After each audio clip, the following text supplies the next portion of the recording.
Bismillahirrahmanirrahim. Assalamualaikum warahmatullahi wabarakatuh. Alhamdulillahilladzi arsala rasulahu bil huda wa dinil haqq liyuzhirahu 'alad dini kullihi wa kafala billahi syahida. Allahumma shalli wa sallim ala nabiyyina Muhammad wa ala alihi wa sahbihi wa mawala. Amma ba'd. Rekan-rekan perkuliahan hukum perikatan yang semoga selalu diberikan perlindungan oleh Allah Subhanahu wa taala. Pada kesempatan kali ini kembali kita membahas tentang macam-macam hukum perikatan. Kalau kemarin ada dua macam yang kita bahas, yaitu perikatan dengan ketepatan waktu, kemudian ada perikatan bersyarat. Jadi sekarang rencananya kita akan membahas tiga macam hukum perikatan. Yang pertama ada perikatan yang boleh memilih atau alternatif, terdapat pada pasal 1272, kemudian di pasal 1277 Kitab Undang-Undang Hukum Perdata. Nah, dalam perikatan jenis ini atau macam ini bisa juga atau lebih familiar juga banyak yang menyebut dengan perikatan manasuka, yakni seseorang yang berutang dibebaskan jika dia telah menyerahkan salah satu dari dua barang yang disebutkan dalam perjanjian. Nah, jadi dalam perjanjian di perkontrakan yang disepakati sebelumnya di awal, maka kemudian ada dua alternatif barang atau prestasi yang kemudian akan diserahkan. Nah, apabila dia telah menyerahkan salah satu dari dua barang itu, maka dalam hal ini boleh perikatan itu kemudian ditunaikan. Nah, tetapi dia tidak boleh memaksa si berpiutang, yang berpiutang ini untuk menerima sebagian dari barang yang satu dengan sebagian dari barang yang lainnya. Hak memilih ini ada pada si berhutang. Jika hal ini tidak secara tegas diberikan kepada si berpiutang, dalam perikatan boleh memilih atau alternatif objek prestasi ada dua macam benda. Dikatakan perikatan boleh memilih atau alternatif karena debitur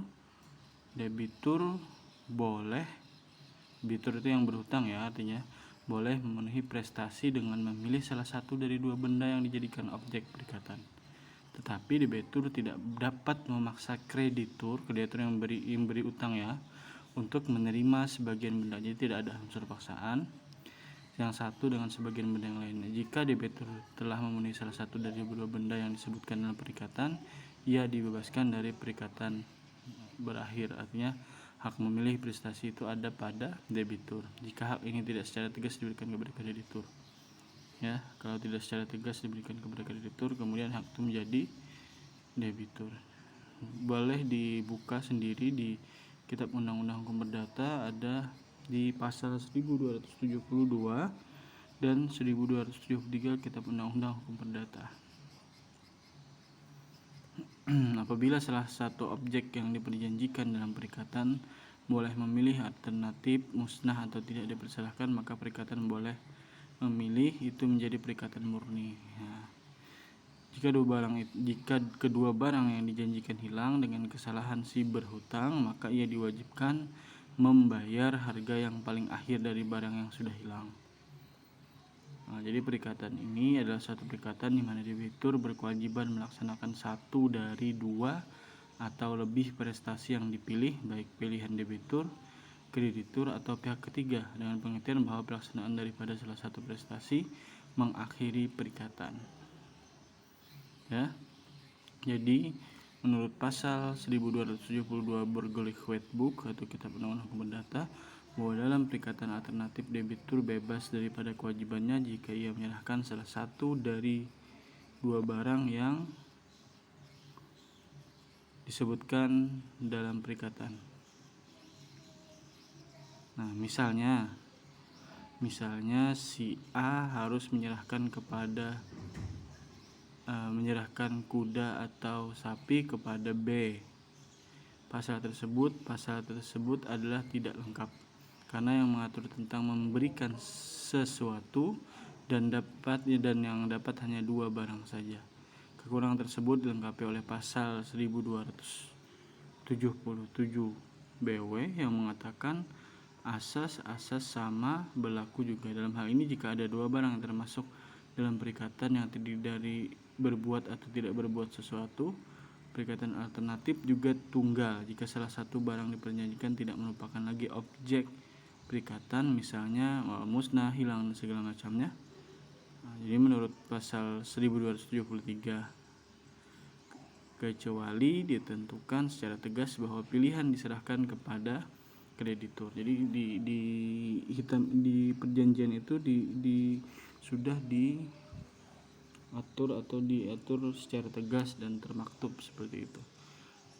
Jadi maka debiturlah yang berhak memilih. Adapun yang dimaksud dengan tegas adalah ketentuan secara jelas perikatan alternatif adalah untuk kepentingan kreditur.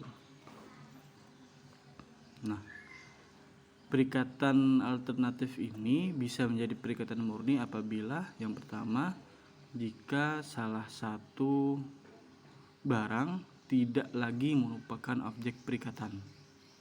Kemudian yang kedua, debitur atau kreditur telah memilih prestasi yang akan dilakukan. Yang ketiga, jika salah satu prestasinya tidak mungkin lagi dipenuhi. Nah, itu 3 hal yang membuat macam ini atau jenis perikatan ini berubah menjadi perikatan murni. Oke, kita lanjut ke jenis yang selanjutnya, yaitu perikatan tanggung-menanggung. Ini pasal 1278 sampai 1295 Kitab Undang-Undang Hukum Perdata. Jadi ini adalah perikatan di mana beberapa orang bersama-sama sebagai pihak yang berhutang berhadapan dengan satu orang yang menghutangkan, atau sebaliknya beberapa orang bersama-sama menghutangkan berhadapan dengan satu orang yang berhutang. Beberapa orang sama-sama berhak menagih suatu piutang dari satu orang. Kemudian beberapa orang yang sama menghadapi satu orang berpiutang atau penagih hutang. Ini masing-masing dapat dituntut untuk membayar utang itu seluruhnya. Jadi tanggung-menanggung ini melibatkan beberapa orang seperti itu. Jadi tetapi salah satu membayar, maka pembayaran ini juga membebaskan semua teman-teman yang berhutang. Jadi jika salah satu telah membayar, maka membebaskan yang lain untuk kewajiban membayar itu.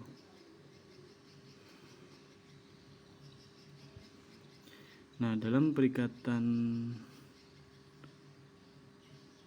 tanggung-menanggung ini dapat terjadi seorang debitur berhadapan dengan beberapa orang kreditur, ya, atau seorang kreditur berhadapan dengan beberapa orang debitur. Apabila kreditur terdiri dari beberapa orang, ini disebut tanggung-menanggung aktif. Jadi ada tanggung-menanggung aktif, ada yang pasif. Dalam hal ini setiap kreditur berhak atas pemenuhan prestasi seluruh hutang, dan jika prestasi tersebut sudah dipenuhi, debitur dibebaskan dari hutangnya dan perikatan hapus atau selesai. Jadi perikatan tanggung-menanggung yang pihaknya terdiri dari beberapa orang kreditur dinamakan tanggung-menanggung aktif, sedangkan perikatan tanggung-menanggung yang pihaknya terdiri dari beberapa orang debitur dinamakan perikatan tanggung-menanggung pasif. Nah, jadi berdasarkan beberapa kasus atau observasi terdahulu, perikatan yang banyak terjadi dalam prakteknya adalah perikatan tanggung-menanggung pasif, yaitu dengan beberapa orang debitur atau yang berhutang, ya. Yang pertama itu masalah wasiat. Apabila pewaris memberikan tugas untuk melaksanakan hibah wasiat kepada ahli warisnya secara tanggung-menanggung. Nah, kemudian ketentuan undang-undang dalam hal ini, undang-undang menetapkan secara tegas perikatan tanggung-menanggung dalam perjanjian khusus. Jadi ada perjanjian khusus, ya.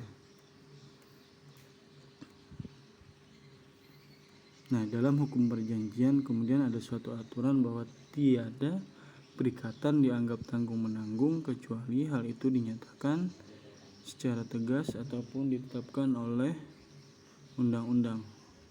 Dalam pasal 18 Kitab Undang-Undang Hukum Dagang dinyatakan bahwa dalam perseroan firma ya contohnya, tiap-tiap persero bertanggung jawab secara tanggung-menanggung untuk seluruhnya atas segala perikatan.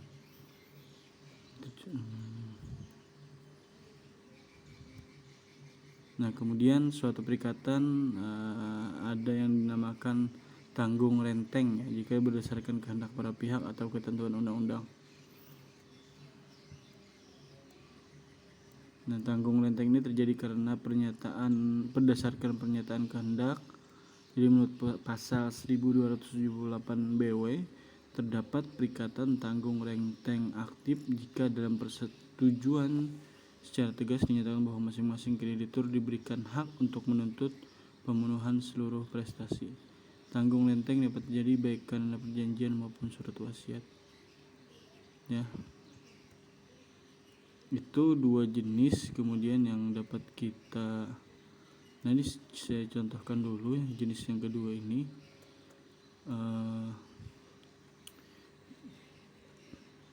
dalam perikatan tanggung menanggung ini tidak boleh mengkompensasikan dengan utang kreditur kepada teman debitur. Nah, jadi jika debitur A diharuskan memenuhi perikatan dan debitur temannya B mempunyai tuntutan terhadap kreditur, menawarkan kompensasi ini diperbolehkan. Tetapi kalau si B tadi diam saja, maka si A tadi tidak boleh mengkompensasikan utang A dengan utang kreditur kepada pihak B. Nah, mengenai pencampuran utang dalam perikatan tanggung renteng tadi ya, tanggung menanggung renteng diatur dalam pasal 1437 BW yang pada pokoknya bahwa pencampuran utang antara seorang debitur dengan kreditur tidak berlaku untuk keuntungan sama debitur lainnya melebihi bagian utang A dalam perikatan tersebut. Jadi dalam pasal selanjutnya sebelumnya 1424 ayat 1 BW mengatur mengenai tanggung renteng fasib, di mana ditentukan bahwa novati yang diadakan atau perjanjian yang diadakan antara kreditur dengan salah seorang debitur membebaskan debitur-debitur dari perikatan tersebut. Jadi intinya perikatan tanggung-menanggung itu adalah perikatan yang melibatkan beberapa orang, kemudian jika satu orang telah menunaikan maka menggugurkan yang lain. Kalau fardu kifayah kalau istilah di Islam itu ya. Baik. Perikatan selanjutnya ada perikatan fakultatif. Jadi di perikatan fakultatif ini adalah yang dimaksud perikatan di mana debitur wajib memenuhi suatu prestasi tertentu atau prestasi lain yang tertentu pula. Dalam perikatan ini hanya ada satu objek. Apabila debiturnya tidak memenuhi prestasi itu, dia dapat mengganti prestasi lain. Misalnya, si A berjanji kepada si B untuk meminjamkan mobilnya guna melaksanakan penelitian. Jika si A tidak jadi meminjamkan mobilnya karena rusak, maka dia dapat mengganti dengan sejumlah uang transport untuk melaksanakan penelitiannya. Suatu perikatan fakultatif adalah suatu perikatan yang objeknya hanya berupa satu prestasi, di mana debitur dapat menggantikan dengan prestasi lain. Itu 3 macam yang kita pelajari hari ini. Diskusi kita lanjutkan di kalau saya bisa hari ini saya upload di GC atau di WhatsApp grup. Kemudian sudah 5 macam ya, nanti ada 4 lagi nanti di pertemuan berikutnya. Semoga bermanfaat. Subhanakallahumma wa bihamdika asyhadu an la ilaha illa anta astaghfiruka wa atubu ilaik. Tanya jawab kita lakukan di grup ya. Assalamualaikum warahmatullahi wabarakatuh.